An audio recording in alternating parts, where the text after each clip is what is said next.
So then later that morning, the plan was to drive up to White Sands. So that was going to be another probably 4 hours on the road to get up to White Sands. I was going to check into the hotel a little bit early, take a little bit of a nap, just to recover from the driving and the being up for 2 nights doing Astro. So I got to the hotel, I took a nap, took a longer nap than I'd expected. I was hoping to jump in the pool as well too, but I didn't have time to jump in the pool before heading back out to White Sands that afternoon to try to catch some of the afternoon light in the park. Did a couple of basic hikes, the Dune Life Trail, the Backcountry Camping Trail, just to kind of get out and around further into the dunes and check those out from there. Definitely being out there at sunset was really cool.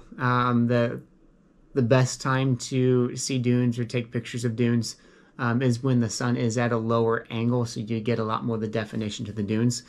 As it turns out, sunset and afternoon is the best time to do that at White Sands, because when I came back out the next morning for sunrise, I was expecting to get into the dunes and get some nice pictures of some nice colors over the top of the dunes.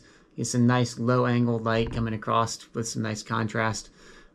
So here it is, 5:30. Sunrise is at 6, and the gate is closed. The gate didn't open until 7. And a solid hour after sunrise. And it probably takes a half hour to drive all the way into the back of the park. So by the time that I got started on my hike, it was a solid 2 hours after sunrise.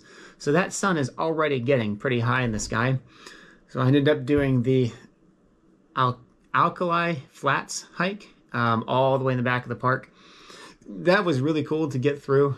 You can sort of follow most of the trail markers. They've got posts in every so often. Some of them are there, some of them aren't. You can generally tell where you're going. You can usually see 1 or 2 more past the next one. At least the last half of that hike was not worth trying to take any pictures at all, because the dunes were just flat white.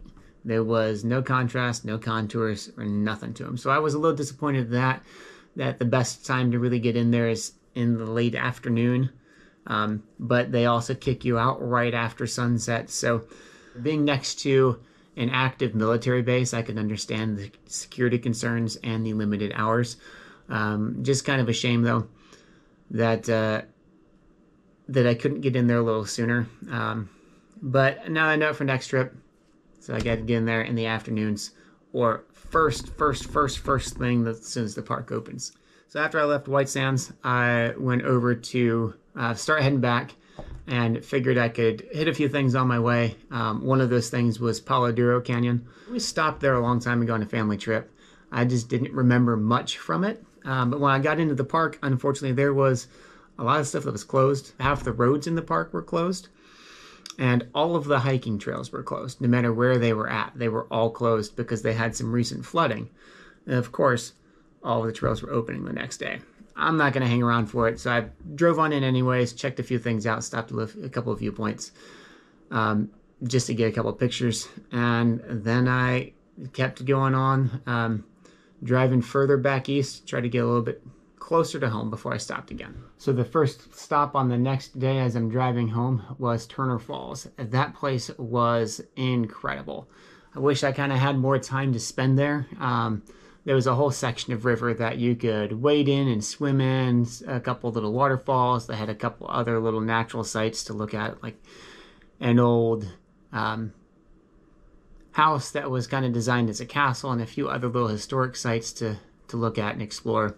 But it was crazy. There's, on the way in, when you pull off the road, the entrance road down to the ticket gates, probably took me half an hour from the time I got off of the road to the time I got down to the ticket booth. Was a solid half an hour. They had 4 different lanes going. They had a system figured out, and it was very, very, very, very busy. It also happened to be a Saturday, so that probably didn't help me any.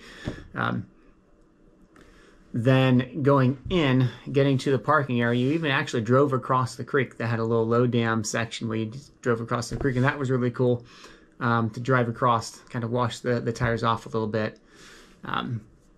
But just an incredible park for, you know, picnics and swimming, and the waterfall was really neat. Just very, very busy. I did a little bit of hiking in there. I parked at one of the upper parking areas, hiked down to the waterfall, walked down past a couple of the cascades, then hiked all the way back up.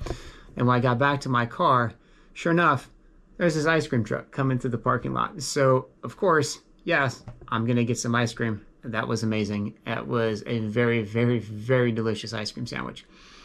Then as I was leaving, you come out a different area, and I had a really, really cool video of all of the cars parked all the way down the road waiting to get in. It was nuts. I mean, that must have been a lot of people. They had a lot of parking areas to take advantage of. They even had a little shuttle system inside the park to get people back and forth from the parking areas to the river. Different levels of parking. You could pay more money to park closer, or you could pay less money to park further away. They were definitely making a lot of money. So I looked up another little waterfall called Dripping Springs, a little bit further east from there. Went and checked that place out too on my way back, just working my way further east, just coming home, trying to find something to do every couple of hours to keep myself active and busy, give myself something to do. So when I was leaving Dripping Springs, what I should have done was figured out when sunset was going to be and where I would be close to, and then made some plans for sunset. Instead, I realized on the fly, oh crap, sunset's in half an hour. Where can I get to? That might be neat. Ended up driving past a few places that could have been neat to this little pond that I found called Robert Talbot Conservation Area. I should have pulled over sooner, but I didn't. So in the process of trying to run around the pond to get to the pond where I could get to part of the pond where I could actually get to the water's edge, I was just chucking through the grass, and I felt like something dropped out of my camera bag, reached back into the bag, felt a corner of plastic, and said, okay, no, I didn't drop anything, I'm good. In hindsight, that corner of the plastic that I felt was the corner of my filter case. I thought it was the GoPro. It was not the GoPro. The GoPro was no longer in my bag. So I just kept going, thought that I was good, didn't drop anything. Got one passable picture of the sunset from the other side of the lake. It wasn't necessarily worth the effort. I definitely should have stopped sooner. But you don't know until you try to go somewhere and make an effort, and sometimes it works out, sometimes it doesn't. So then that night, I started heading towards St. Louis. I was looking for maybe a truck stop, maybe an hour short of town that I could, sleep in the car at, maybe even a rest stop and get a couple hours. As I'm starting getting close to St. Louis, there is no good truck stops, no good rest stops. It's already, getting 1 o'clock, almost 2 o'clock. I'm not finding anything. So right before I got to St. Louis, I came across this Holiday Inn right outside Six Flags. Had a really dark parking lot. And I was like, oh, well, let me just try that. I pull through, and there is a spot between two cars, no lights. It was a perfect little spot. I pull in there, got some of the best sleep I'd gotten that trip. About 5 or 6 hours of sleep, then left again in the morning. As I was driving into St. Louis that morning, sunrise was looking pretty cool. There was this nice red glow coming over from downtown. I was like, this is going to be cool. I'm like, let me grab the GoPro and get a time lapse as I'm driving in. Well, I couldn't find the GoPro. And then these thoughts start going through my head. Well, when you thought you dropped something the night before, maybe that was the GoPro. Could have been the GoPro. Quite possibly. When I got there, I got parked.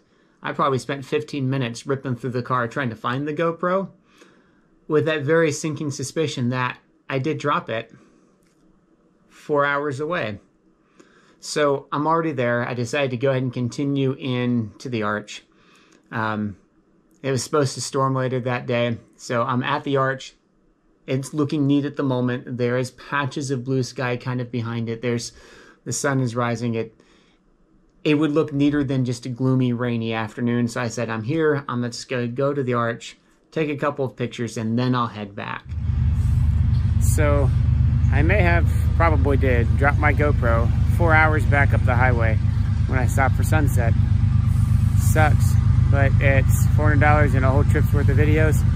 So as soon as I get done with the arch here, I'm going to probably drive all the way back and look for it and find it, and hopefully it's there and it's not there, and waste another 8 hours of my time. So yay, this trip is just getting better and better. Well, I got to the arch, then I took some pictures, then I walked around the arch, took some more pictures, then hung around a little bit, took some more pictures, then I went back to my car, and then I started driving back. So I got a couple of neat pictures of the arch over the reflection ponds I didn't realize were there. So, I mean, definitely got better pictures in the morning than I would have gotten if I had turned around when I first realized the camera was gone. Well, so I got back to the park.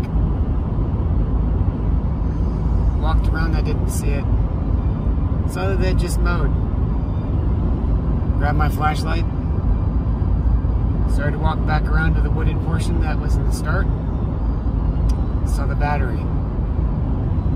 Saw a piece of the internal casing. Saw the door. Saw part of the lens. Part of the back screen. So yeah. They shredded it with the mower. There was a guy kayaking. So they had just mowed minutes before I got there. Minutes. There's a number of times where I thought about turning around and coming right back after I realized it was missing. But I didn't. No, I'll go to the arch and finish that out. I'll do one more lap around the other side. Now my GoPro's done. Gone. Couldn't find the memory card. And their office isn't open until Monday. So as it turns out, Monday was a government holiday, so that park was closed. They weren't in the office again until Tuesday. And they actually also contracted out the mowing. So I never heard back from them again. They reached out to the contractor. They probably never heard back from them either. So the camera was gone. I wrote it off, mourned its loss, bought another one to replace it. Not sure those couple of pictures from the arch were worth losing. The GoPro and all of those awesome videos. I mean, you can decide if those couple of pictures from the arch were worth it. But I personally don't think they were. So, I don't know. It was very frustrating. Definitely a frustrating end to a less than enjoyable trip.